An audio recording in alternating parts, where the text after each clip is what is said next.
Hello and welcome to season 2 of the Queer Voices Sport podcast. We've got a lot of exciting guests coming up in this season, as well as a few changes to the way the podcast is being done. Hopefully you'll enjoy those. I'm very pleased to start off with a very high profile guest. We are just off the back of the Pride in Tennis 2025 Cup that took place at the Newport International Sports Village, and I have the chairman of Pride in Tennis, James Swanson, with us today. James, thank you very much for joining us on the podcast. Thank you for having me. As I mentioned, just off the back of the Pride in Tennis Cup 2025, I was down there with some of the others from Cardiff Met filming. We thought it was a fantastic tournament. Are you pleased from your side with how it all went?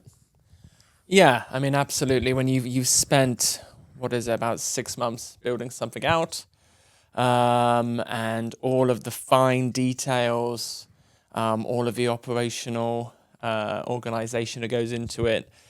Ultimately, at the end, you hope that everyone has a positive experience, and for us, in addition to that, a inclusive experience. I was not a participant, so I can't speak to that, but we have had good feedback. You've probably spoken to a vast number of the players who came to Newport this weekend. But I think what we aimed to achieve, which was a all-gender inclusive tournament, which was both competitive and fun in a sort of safe and welcoming environment. And I think we achieved that. Yeah, going around and talking to the players, they were obviously having a brilliant time. And the interviews that we put out, I think will reinforce that for you.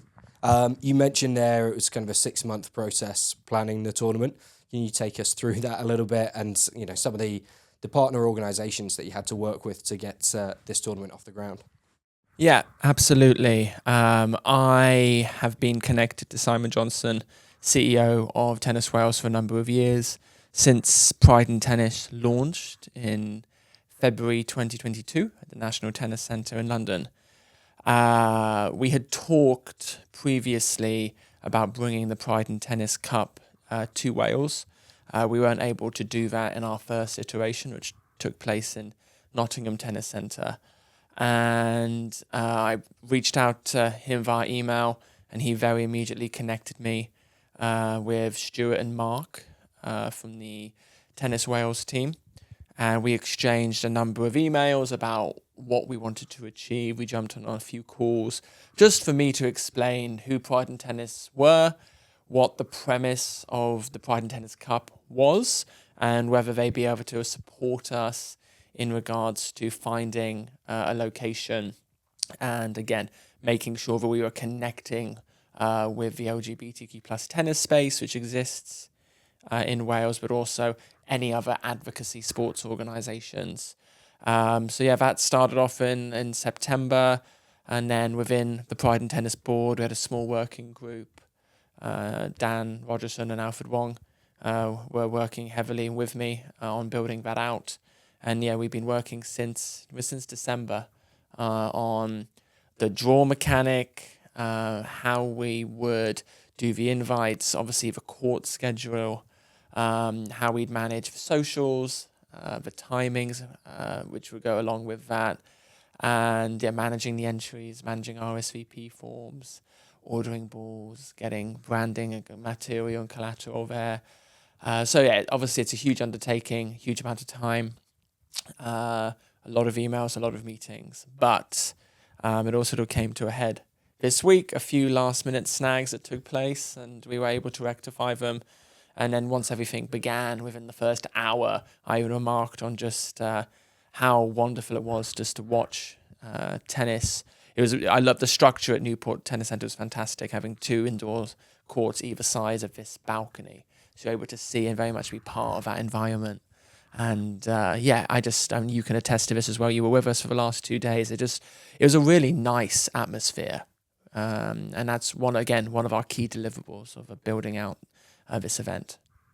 Yeah, it was great to be there, and I agree with the setup that to have that kind of that bit in the middle and be able to see all 4 courts from there. There's probably quite a few people listening whose main engagement with tennis is watching Wimbledon or maybe at a stretch Roland Garros when that comes around. You mentioned the format of this tournament.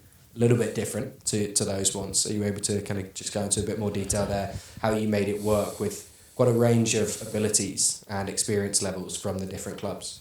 Absolutely. It was something we were really intentional about. And I think we took a lot of learnings from the first iteration of the Pride and Tennis Cup. We sent out a quite rigorous feedback form, read all of the feedback we received on a few bits which went really well, and obviously areas for development. And, kudos to Dan on our board, who really wanted to make sure that, again, if we're building out this inclusive proposition, that we make sure that we're catering to potentially players who don't get opportunities, who are quite new to the game, so sort of improvers, beginners, those who might not have had the opportunity thus far to play a tournament. So we created this, I guess the centre of the Pride and Tennis Cup was for those players, for them to come and participate in a team-based doubles competition, get as much court time as they could. So we did timed matches. It was obviously doubles as well, to maximise our court time. And to give them an opportunity to connect with each other. They obviously play in these LGBTQ plus inclusive clubs. Some of them might be very new to tennis. Some of them might have played for a few years, but have struggled to find an environment that works for them. And give them an opportunity to participate, meet other LGBTQ plus tennis players, build community, build a network. And that was what we did for the, sort of that competition. And then the Rally Allies Trophy was designed for members of those clubs who are maybe above that standard, more experienced players, and giving them an opportunity to also have the chance to play and participate in a competition alongside that. So, a shout out to Alfred for managing the schedule in the way that he did. Yeah, I mean, I think a huge shout out to Alfred.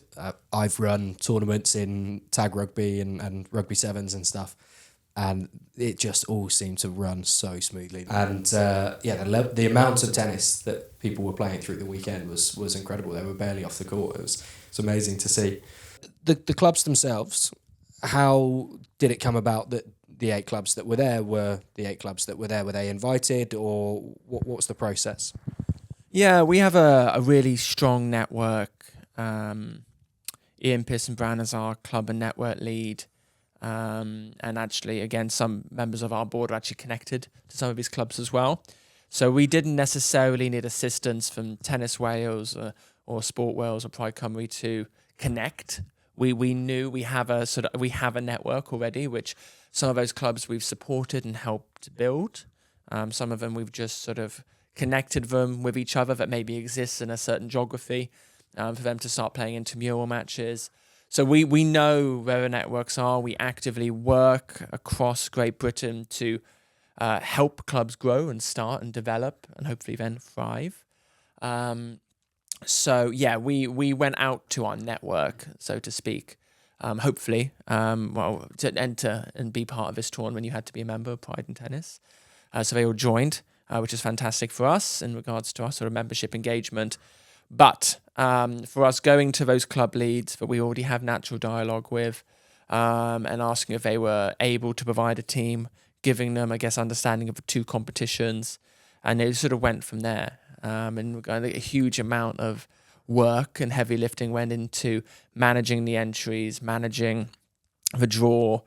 So that it was very much not an internal process, because again, we are a network. That is our purpose. Pride and Tennis's remit as a national network for LGBTQ plus inclusion in tennis.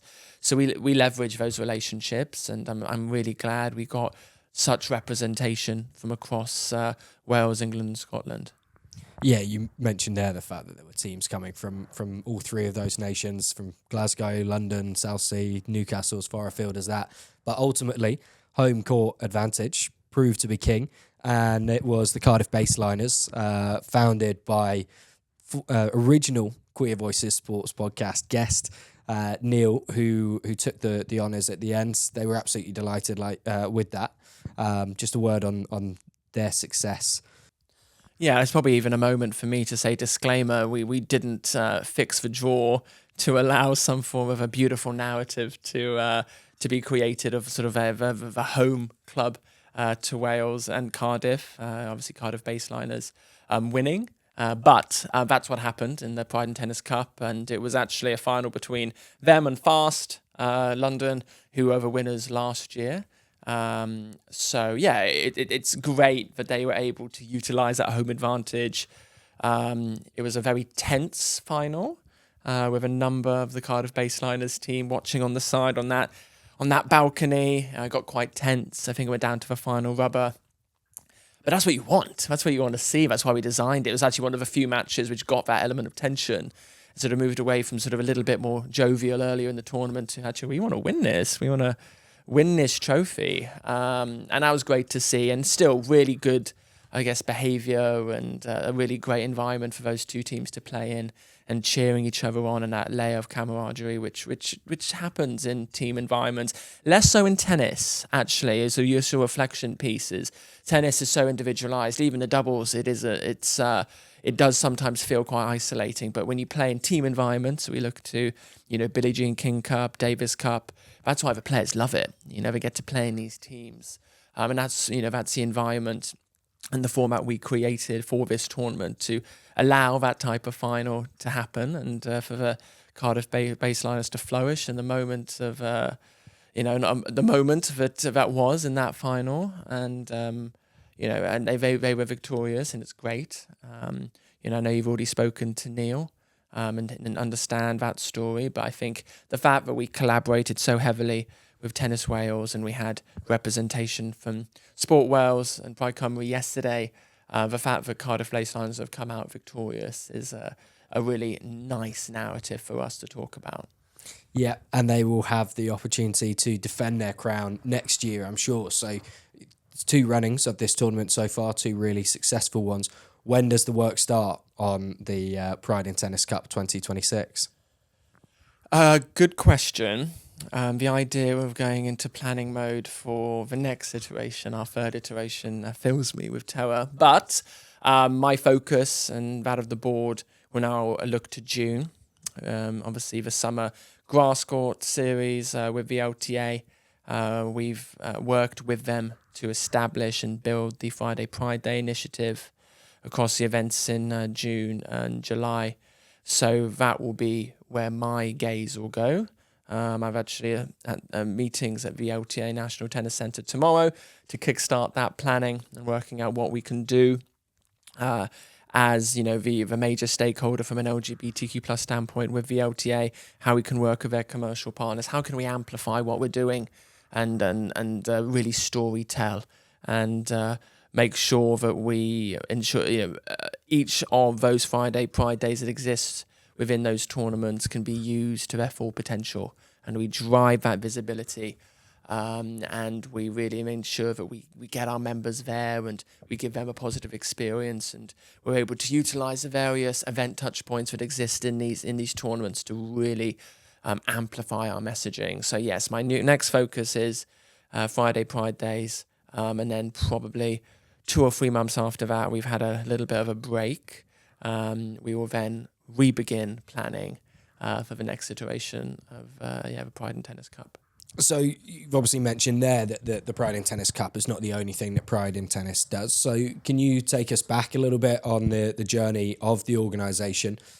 You were obviously there at its creation. What was the driving force behind setting up Pride in Tennis, and what was kind of the mission that you've then pursued since then?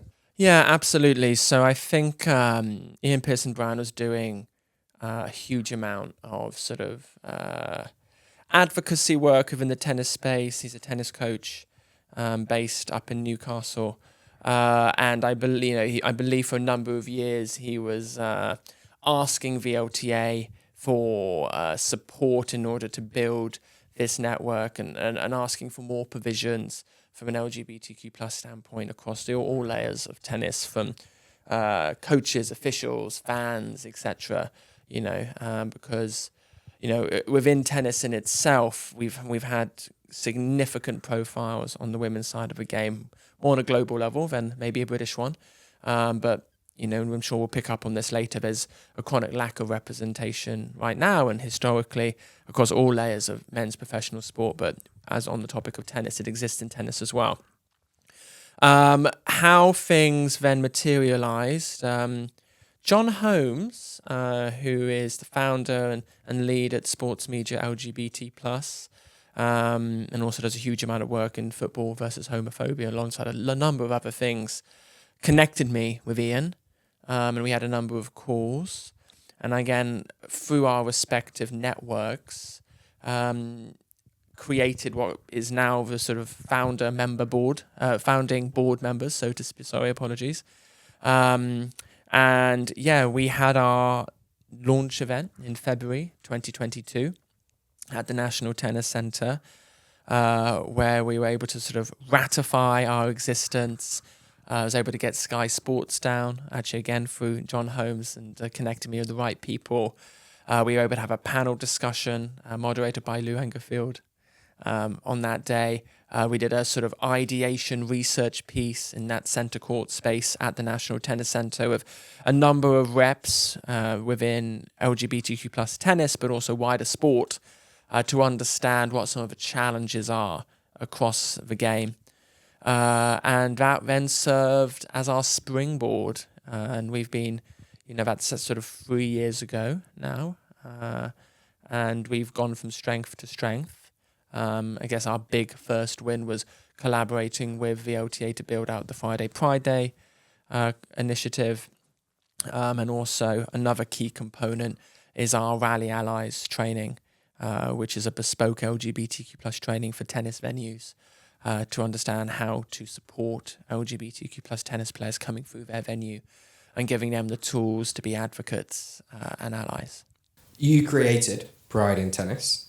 And the clubs we saw at the tournament this weekend are LGBTQ plus inclusive tennis clubs that they're set up to cater for all ability levels.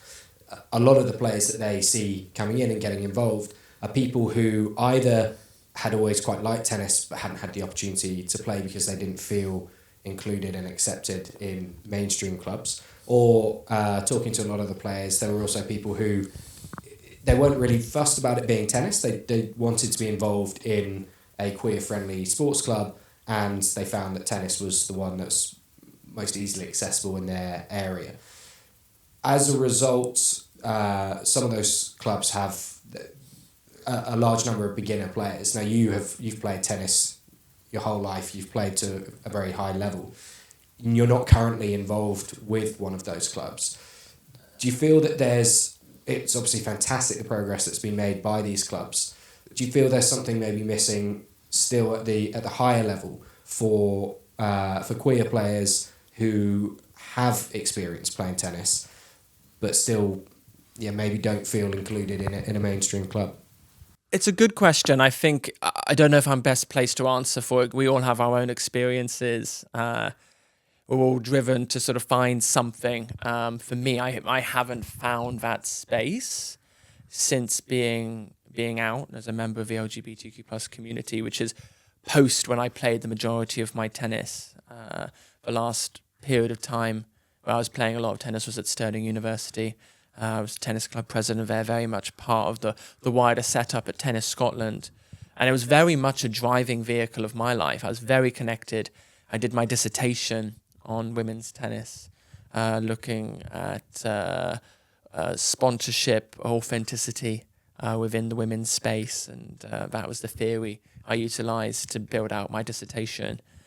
And my hope and aspiration was, at this point I studied marketing, I wanted to go into tennis. And I did do some stints working for some tennis organizations. I didn't have the best of experience in those spaces. I wasn't out publicly. I wasn't formally out to myself, probably, in that point of my time in my early 20s. And then I left tennis and went to the US. I did my MBA at the University of South Florida, and I worked alongside it, working on the marketing communications team at USF, but on the Tampa Bay Lightning and Coca-Cola account, been working in music, family, arena, which is a great experience of someone who loves music, and then transitioned into the marketing side at the Tampa Bay Lightning. It was at that point I realized that actually I love the sports and entertainment world, but actually being distant to the sport that I loved and grew up in was actually quite healthy. The challenge then came for me is my connection to the sport then wavered, so to speak. Still followed it. And again, this is again a nuance of tennis. You have your superstars. For me, Serena Williams, Venus Williams, Federer. They've all retired. Venus is still going, thankfully. She's still there. But as a result, you do lose a degree of connection. And all of those things together meant that I've played significantly less tennis than I have done in a previous chapter. Now, as someone who works in sport business in their day job, presently for World Rugby, for Women's Rugby World Cup 2025, and then does a huge amount of advocacy work within the ED&I space across tennis, rugby, football, and basketball. I think I've struggled to find where I sit within that as a participant, as someone playing the game. I've always played in traditional environments, maybe not as my authentic self. That's a valid point to make. And as a result, I still haven't found my community within playing tennis. I have within advocacy, within ED&I, specifically within the context of Pride in Tennis on LGBTQ+, but we have a very intersectional lens, and intersectionality is important.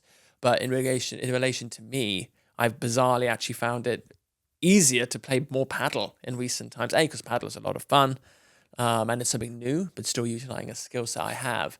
But I've struggled to find the tennis space. So in answer to your question, probably, I think we do a huge amount of work creating these spaces, which tends to be geared towards grassroots, which tends to be geared to, as you mentioned, those who are new to tennis or hadn't necessarily looked for tennis, but looked for an LGBTQ+ space, and that's the one they found.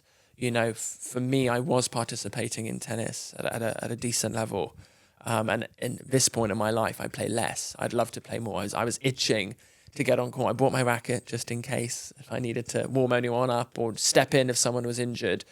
But yes, me playing in an LGBTQ+ centric setting, it feels very alien to me.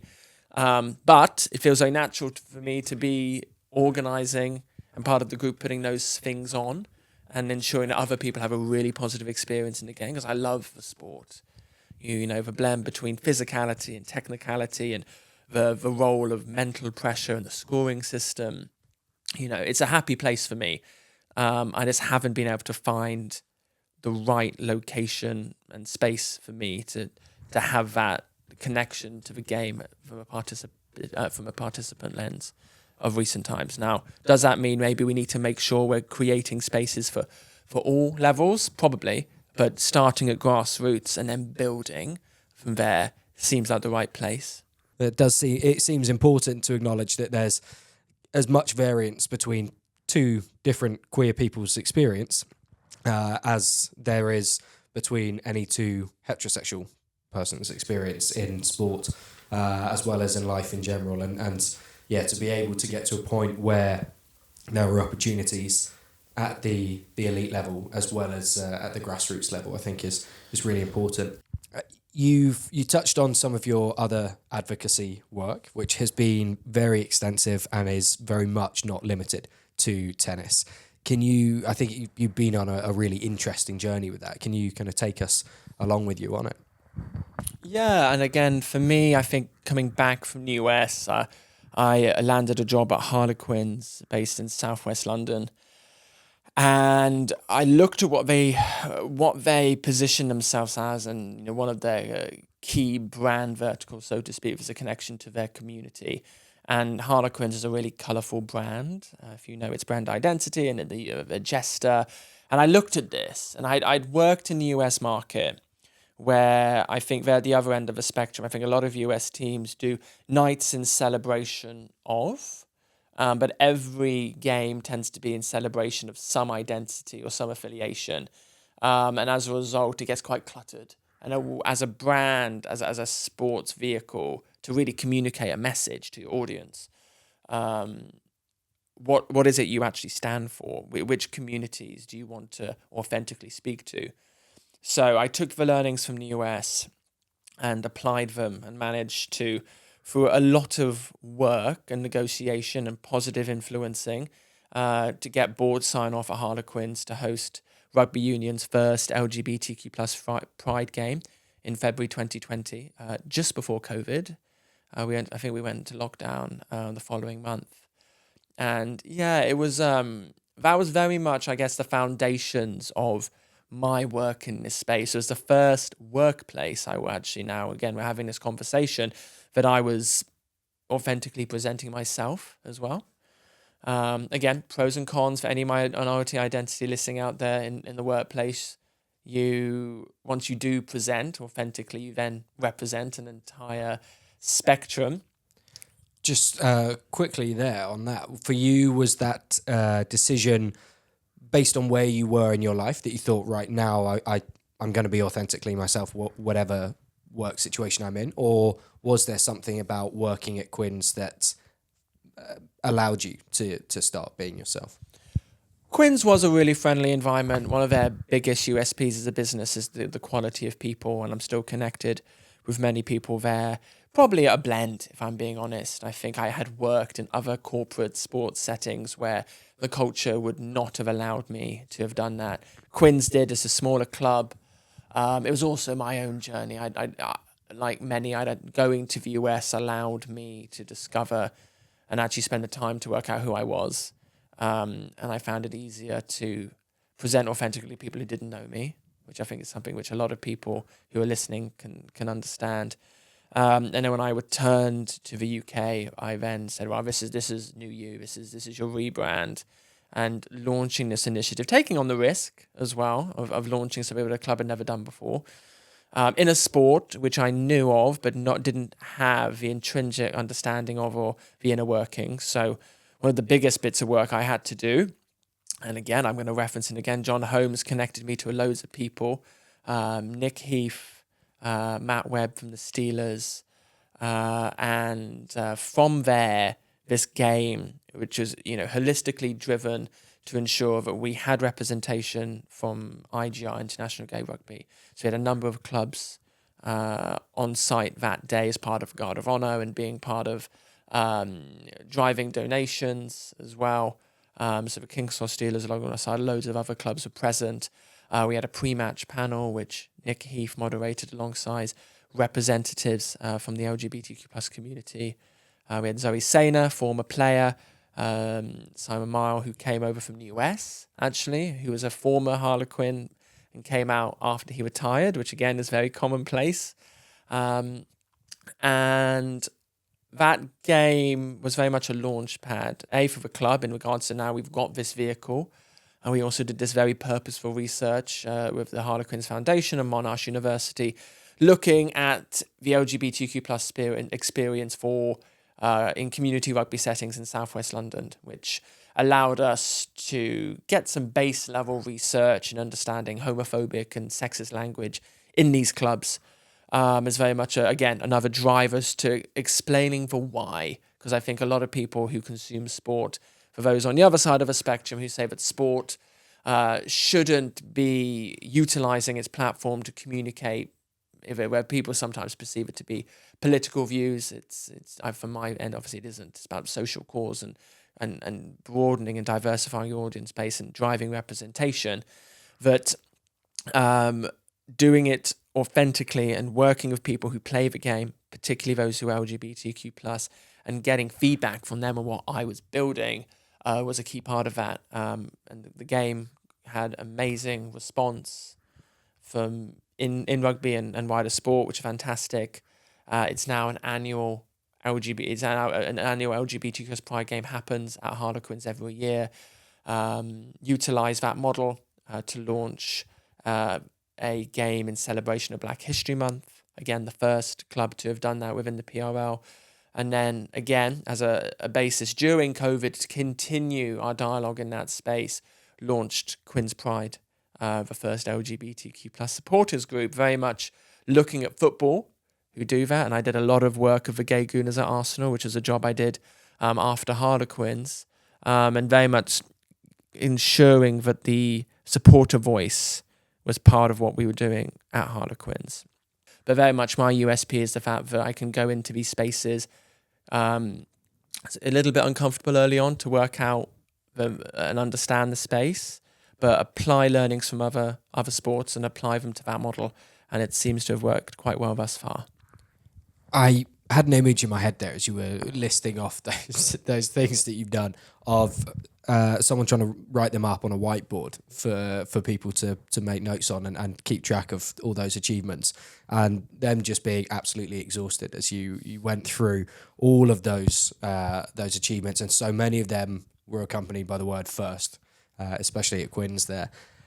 Have you allowed yourself the time to sit back and kind of reflect on those achievements, and how does it feel to you to arguably be a trailblazer in this space, and to put in motion so many things that probably wouldn't have happened if there hadn't been the kind of driving force that you'd provided?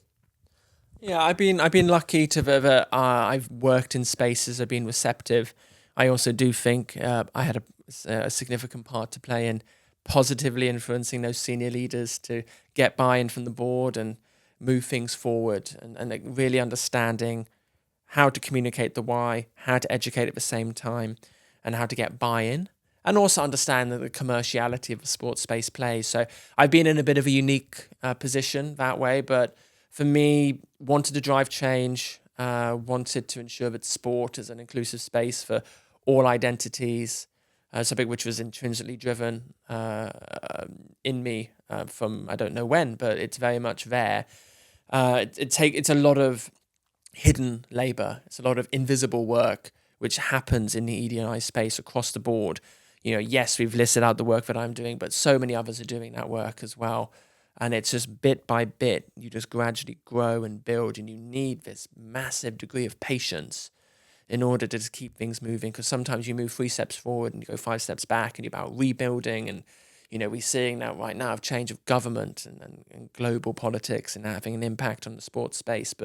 And it can be jarring, it can be taxing, it can be really draining, but also really euphoric when you build these propositions, and it takes a huge amount of work. Like, the reality is all of these things that I've been able to launch and build have been in addition to my JD, my job description. I've done it because I wanted to. I've done it because I felt as though I had a seat at the table in some spaces a lot of people haven't. So it's my role to speak for my own identity, but also my advocacy and allyship towards other minority groups who are underserved in sport. So yeah, I very much utilize, but also acknowledge the value of that privileged position I sometimes have, and use that to connect people, to invite people into spaces.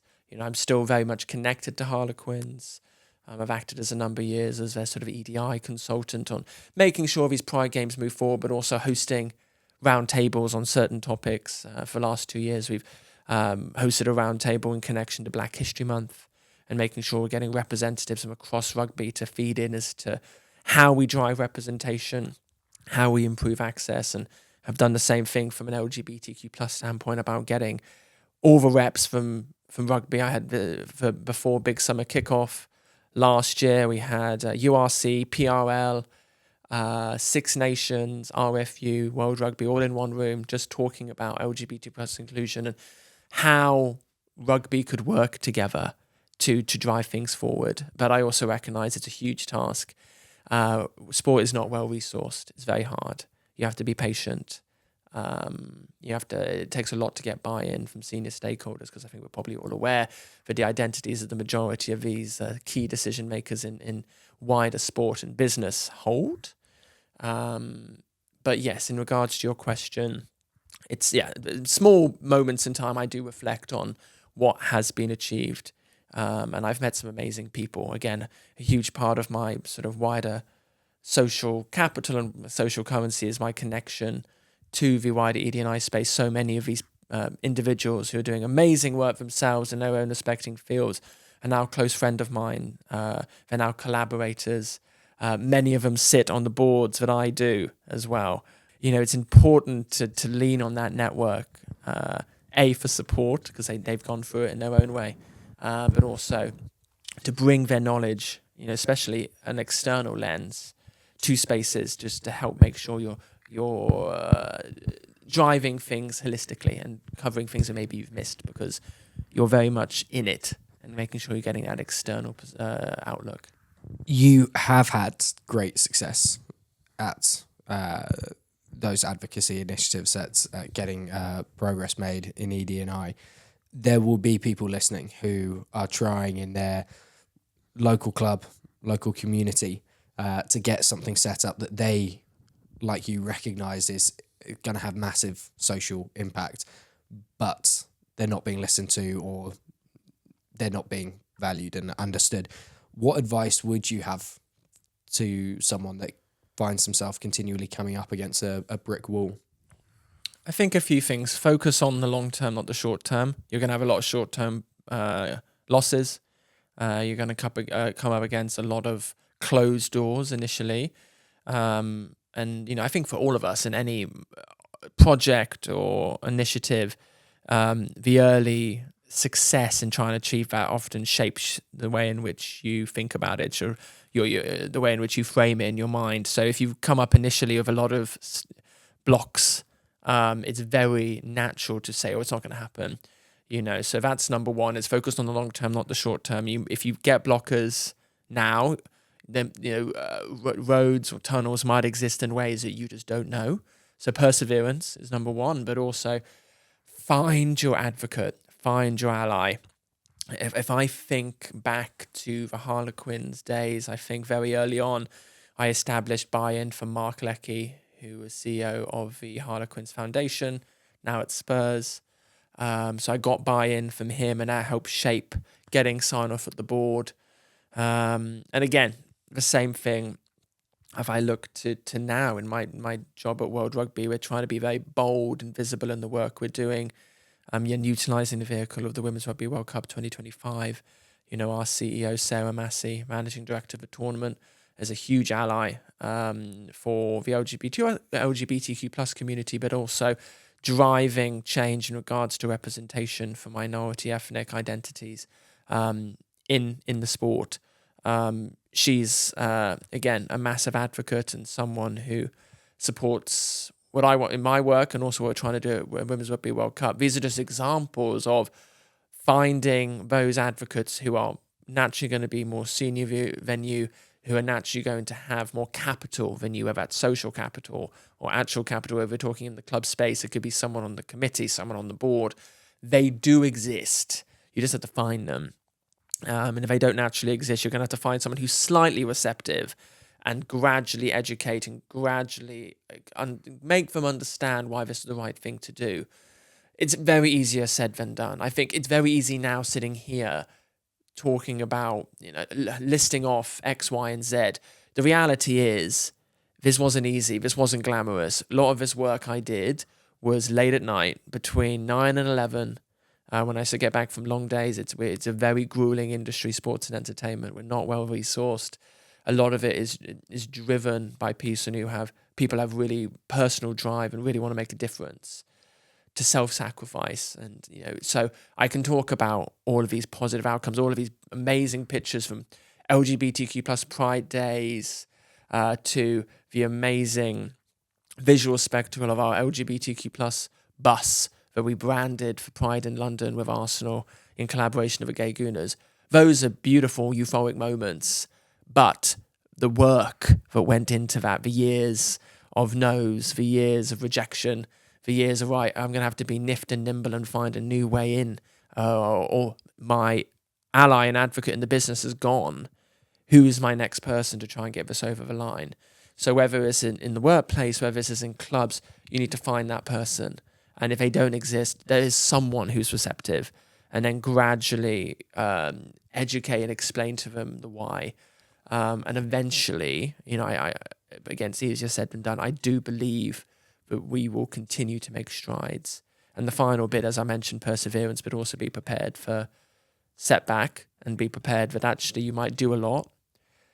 People might take credit for what you do. People might take ownership of what you're trying to do, and that happens when people see success. They want to make sure that they're connected to it when sometimes they haven't been. And that's part of the process. When you put something out there, you can't control who tries to attach themselves to it. And then sometimes you move backwards. And I'm sure there's people listening, or potentially there's a lot of people in the US who've done such strides within ED&I and are seeing all of their work be pushed back or broken or torn to shreds.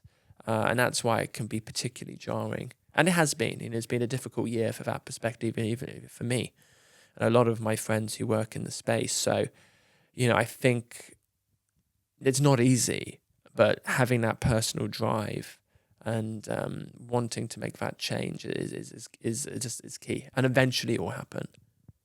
Coming back to the discussion about elite sports, we were having a conversation during the tournament weekend where I was saying to you, I do sometimes wonder what it's going to take for us to have that first openly gay, openly queer male Premier League footballer or Premiership rugby player before they retire. And similar in tennis. I was struggling to see how it might happen, but you've got a very clear vision of it, and it was fantastic hearing it. So would you mind just going back through that vision? Yeah, I think it's kind to call it a vision. It's a prediction. It's based on the fact I was fortunate enough to work for Arsenal and having an understanding of that ecosystem. You have the community side, you have the academies. Specifically, top 6 clubs have these really robust academy systems, whereby children are signed at 8 years old, which is absolutely incredible.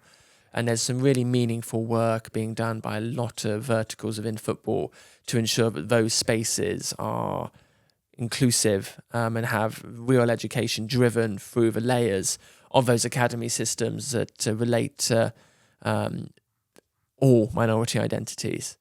So my belief is that we use the topic of football, we sort of have to recognise it's the global leader in regards to eyeballs and visibility and viewership. And sadly, there's been so much rhetoric in media, the sort of blank profile spotlights that certain media subsidiaries have led with, saying, we know that there are X number of LGBTQ plus footballers in the Premier League. It's very much scaremongering. It's sort of even weaponizing the whole concept of coming out, which is such a sensitive and difficult experience. And we've seen this in other sports where athletes who maybe have retired have been outed by media and blackmailed, and it's a very toxic space. Everyone it's clickbait at its finest. People are very invested in it, but probably for the wrong reasons, and some obviously for the right reasons. And two of us are very much in that group. In relation to the example of the Premier League, my belief would be that there will be a young male in an academy system who is a member of the community, and they are able, for whatever reason, to authentically present themselves early, and they go through their experience, hopefully in a really supportive environment. And they continue their trajectory, because there's no guarantee when you're signed at 8 years old in a football academy you're going to make it. Injuries, luck, there's so many factors that come into play across all the sports, particularly the most coveted ones, if you're going to make it. And they come through, whether they stay at said academy, which is a prolific Premier League club, or they're picked up and signed and they're on the bench for a major Premier League team, and then they get to play, and they're a first team player, and they just also happen to be a member of the community. They don't have to come out.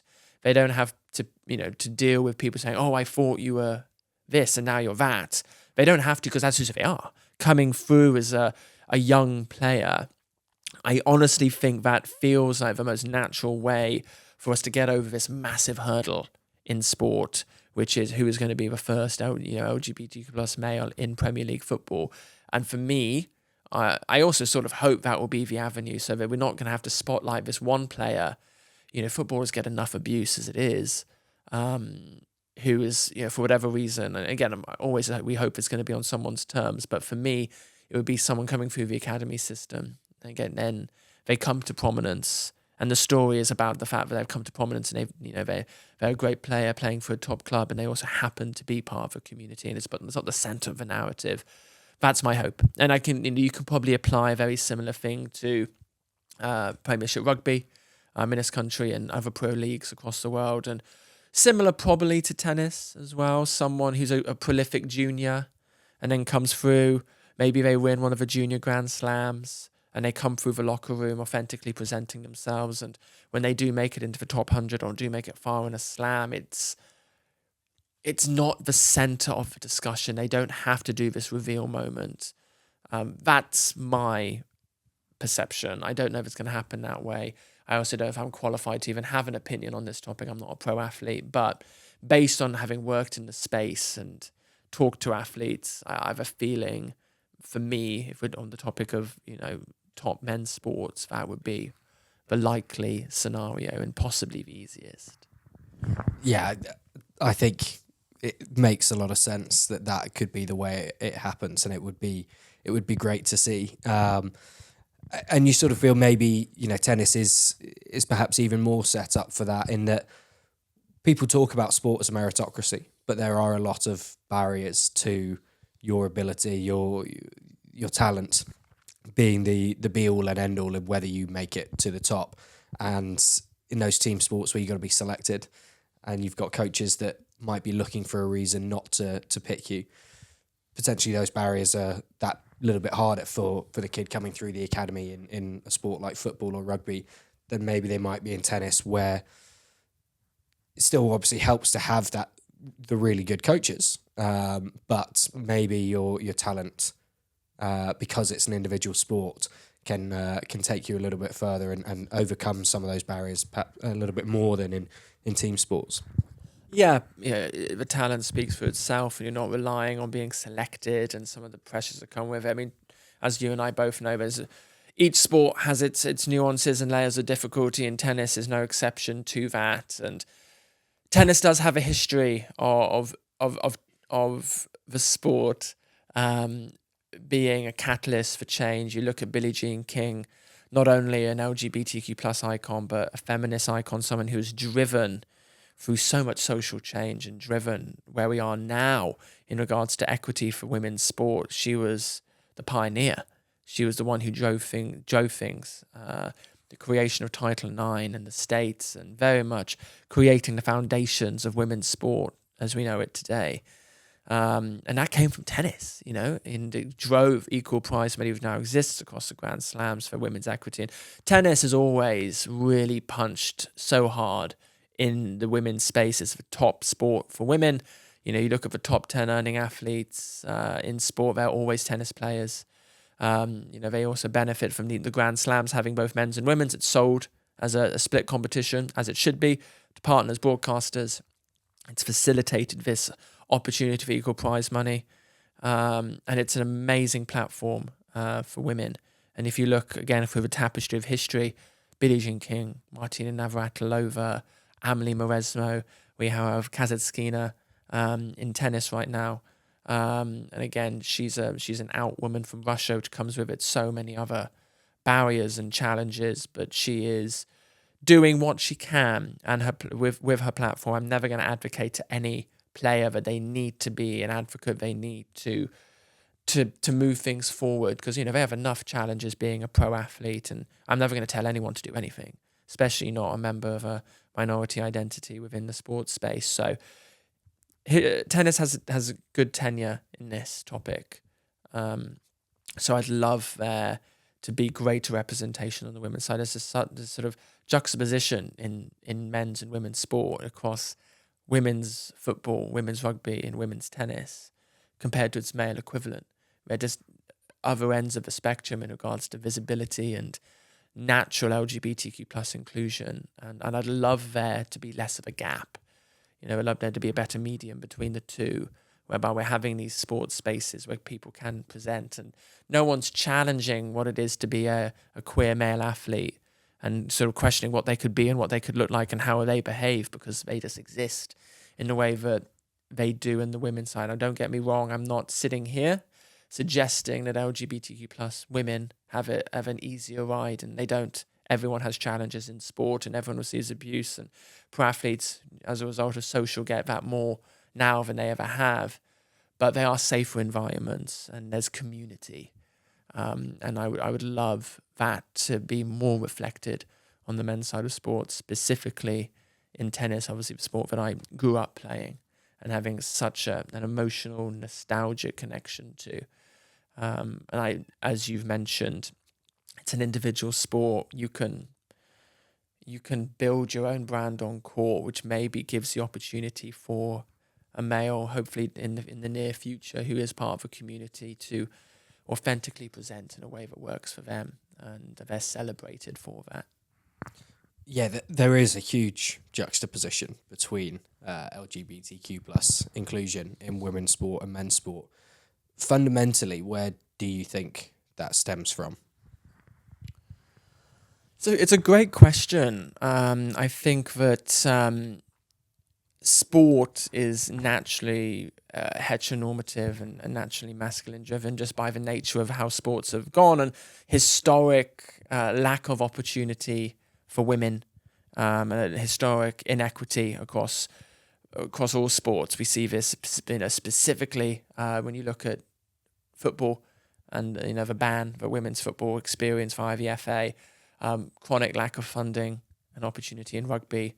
I think tennis has been in a unique position for a number of years in order to build the commercial platform to have a more sustainable model. The reason why, again, these spaces have not had natural support, and as a result, I think if you're, again, it's not my space to speak for women, let alone speak for queer women, but again, when you're having to go and work so much harder with less resource and battle down doors in order to gain access to sports spaces, when you get to that space, you're going to be naturally more inclusive of everyone there, and create a space whereby everyone is welcome. And granted, there's still barriers, I'm sure, that exist, but I think at the crux of it, because it's not been an easy journey, women's sports spaces are just naturally more accepting as a result of that. And again, through the layers of history that has existed, they've become very safe spaces for queer women. But again, if we look at this intersectionally, that's not the case for other identities. We look at the scenarios that take place in the present women's England football team and the lack of representation we see from an ethnicity perspective. So ethnic minority women presently have a lack of representation in the most prolific women's football team, one of the most prolific women's football team in the world. But historically, we did have good representation.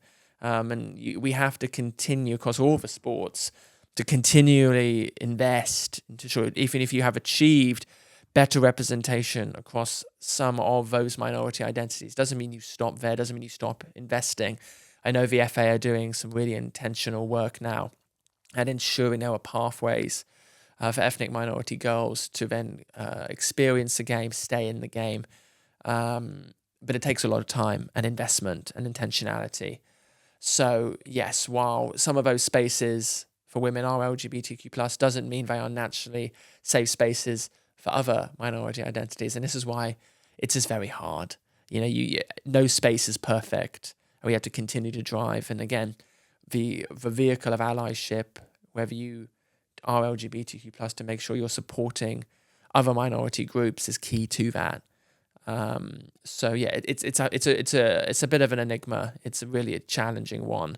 But I think if we're talking specifically LGBTQ+, I think some of the things I've touched on exemplifies to why I think those spaces have been safer for queer women. No, that intersectionality is such a key point, and yeah, the more each group helps to pull everyone else up with them, or the quicker we will get to a point where everyone feels included and we get to where we want to get to. Finally, I'm going to take you forward a few years. You're sitting at centre court at the Wimbledon men's singles final, and that academy tennis player who was authentically themselves. They were out from the very beginning of their stardom within the sport. It was just part of their identity. It wasn't the main thing about them. and they win the men's singles title at Wimbledon. You're there. What are your feelings in that moment? I don't use the term sense of disbelief, but it will be a euphoric moment on so many levels. I think sport has the power to change the world. I think it has a way to communicate emotion and tension and euphoria better than anything else because it's truly live and unexpected. The power that would have is significant. We see what has happened. If we use again, we're sticking within the lens of tennis. The impact Serena Williams has had that has now allowed, I think, Coco Gauff to thrive and present authentically in a way that I don't think Serena was. So that has led to her growth and her being able to own her narrative. And that will hopefully lead to greater representation on the court for minority ethnic women within tennis. We use the same analogy here. We have an LGBTQ plus man winning Wimbledon. The same impact that Arthur Ashe had for representation in tennis. Sadly, another black man has not won Wimbledon since Arthur Ashe did, but that historic moment still remains, and it's still cited, and it's still referenced to this day. So the role that would have in regards to cutting through any insinuation that queerness cannot exist in sport in a dynamic and powerful way, I think would be even further eroded and erased.